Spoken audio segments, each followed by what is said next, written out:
జాతీయ పూర్వ ప్రధాన కార్యదర్శి అమరజీవి కామ్రేడ్ ఏవి వర్ధన్ 10వ వర్ధంతి సందర్భంగా గుంటూరులో సిపిఐ నగర సమితి ఆధ్వర్యంలో వర్ధంతి సభ నిర్వహించారు. కొత్తపేటలోని సిపిఐ గుంటూరు కార్యాలయంలో జరిగిన ఈ కార్యక్రమానికి సిపిఐ గుంటూరు నగర కార్యదర్శి ఆకిటి అరుణ్ కుమార్ అధ్యక్షత వహించారు. సిపిఐ రాష్ట్ర కార్యదర్శి వర్గ సభ్యులు జంగాల అజయ్ కుమార్, జిల్లా కార్యదర్శి కోట మాల్యాద్రి కామ్రేడ్ ఏబి వర్ధన్ చిత్రపటానికి పూలమాలలు వేసి ఘన నివాళులర్పించారు. ఈ సందర్భంగా జంగాల అజయ్ కుమార్ మాట్లాడుతూ విద్యార్థి నాయకుడిగా రాజకీయ జీవితాన్ని ప్రారంభించిన బర్ధన్ అఖిల భారత నాయకుడిగా ఎదిగారని చెప్పారు. కార్మిక హక్కుల రక్షణ, నూతన సమాజ నిర్మాణం కోసం ఆయన చేసిన పోరాటాలు నేటికి ఆదర్శంగా నిలుస్తాయని అన్నారు.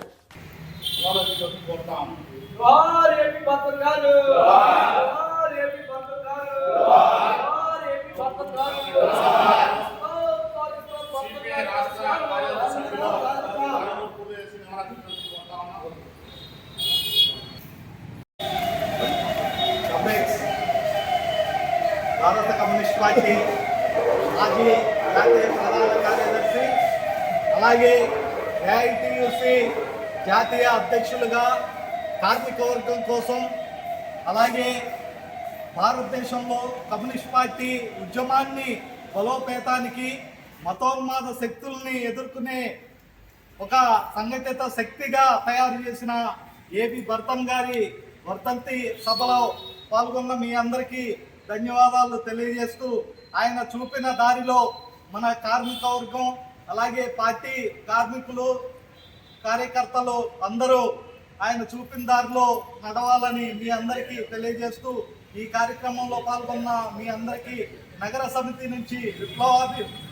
విప్లవాభివందనాలు తెలియజేస్తూ ఈ సంతాప సభని ఇంతటితో ముగించడం జరుగుతుంది. మనం ఓదలిసినప్పటి నుంచి మనిషి సమసమానంగా బతకాలి, మరో మనిషి దోపిడీ చేయవలనే ఉద్దేశంతోనే విద్యార్థి నుంచి all India student federation ASF నేతగా నాగ్పూర్ యూనివర్సిటీలోనే చదువుకుంటూ ఏఎస్ఎఫ్ ఆల్ ఇండియా లీడర్గా అవడం జరిగింది. నిత్యం మతోన్మాదం దేశంలో ఉండకూడదు, ఆర్ఎస్ఎస్ భూస్థాపన ఉద్దేశంతోనే ఉన్నారు. కేవలం సభల వేదికల మీదకే కాదు, సంక్షోభాల మధ్య నడిచిన అడుగులు వర్ధన్ గారివి. కాబట్టి భవిష్యత్తులో ఆల్ ఇండియా స్టూడెంట్ ఫెడరేషన్గా వారి ఆశయాలు ఖచ్చితంగా భారతదేశ వ్యాప్తంగా, రాష్ట్ర వ్యాప్తంగా ముందుకు తీసుకెళ్తామని తెలియజేస్తూ, ప్రధానంగా ఈ వర్ధంతి కార్యక్రమం నిర్వహించినటువంటి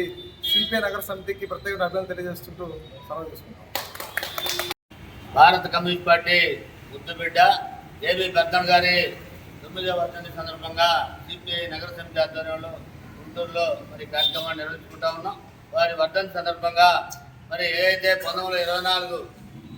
సెప్టెంబర్ 24న వర్ధన్ గారు జన్మించడం, అనంతరం ఏఐసిఎఫ్ నాయకుడిగా అనేక ఉద్యమాలకు దారితీయడమే కాకుండా నాగపూర్ యూనివర్సిటీలో అధ్యక్షులుగా ఎన్నికైనటువంటి ఏవి వర్ధన్ గారు అనంతరం భారత కమ్యూనిస్ట్ పార్టీలో చేరటం, భారత కమ్యూనిస్ట్ పార్టీకి జాతీయ నాయకుడిగా కూడా ఎదిగే ముందే ఏఐటిసికి జాతీయ అధ్యక్షులుగా, జాతీయ కార్యదర్శిగా పనిచేసి కార్మిక ఉద్యమాలన్నీ కూడా బలమైన ఉద్యమాలకు నాయకత్వం వహించినటువంటి ఏబి వర్ధన్ గారు ఆయన కాలంలో ఐక్య ఉద్యమాలని ఏదైతే అన్ని కార్మిక సంఘాలను కూడా ఒక తాటి మీద తీసుకొచ్చి ఉద్యమాలు బలోపేతంగా నిర్మించి ఏబి వర్ధన్ గారు వారు చేసిన ఆ త్యాగం ఈ రోజున కూడా ఐక్య ఉద్యమాలకి బాట వేసిందని కూడా చెప్పడానికి సందేహం లేదు. అట్లాగే భారత కమ్యూనిస్ట్ పార్టీ జాతీయ కార్యదర్శి వరకు పనిచేసినటువంటి ఏబి వర్ధన్ గారు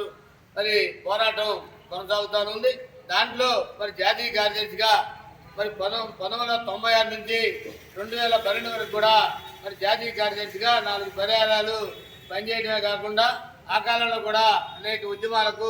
సారథ్యం వహించి పేదలు, కార్మికులు, కర్షకులు, విద్యార్థులకి అండగా రూపకల్పన చేసిన ఏబి వర్ధన్ గారు నాగపూర్ నుంచి స్వతంత్ర అభ్యర్థిగా అసెంబ్లీకి ఎన్నికవటం, అసెంబ్లీలో అనేక హక్కుల మీద అసెంబ్లీలో ప్రసంగాలు చేసింది కూడా ఆ రోజున ఆ అధికార పార్టీకి వ్యతిరేకంగా పనిచేసిన వర్ధన్ గారు ఆ రోజున ఉన్నటువంటి నాగపూర్లో పిహెచ్పిహెచ్ అట్లాగే సంఘ పరివార శక్తులకు వ్యతిరేకంగా అనేక పోరాటాలు నిర్వహించడం, ఎంపీగా కూడా పోటీ చేసి కొంత తక్కువ మెజార్టీతో ఓడిపోయిన ఏబి వర్ధన్ గారు అనంతరం జాతీయ కార్యదర్శి తర్వాత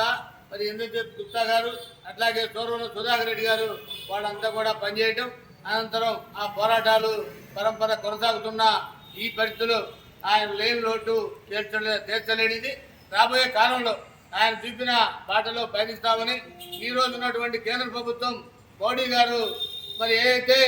మరి అడవుల్లో ఉన్నటువంటి నక్సలైట్ సైతం గిరిజన ఆదివాసీలందరూ కూడా ఏదైతే అడవుల సంపదనంతా కూడా అదాని అంబానీలకి మరి అప్పచెప్పే దాంట్లో భాగంగా కగారు పేరుతోటి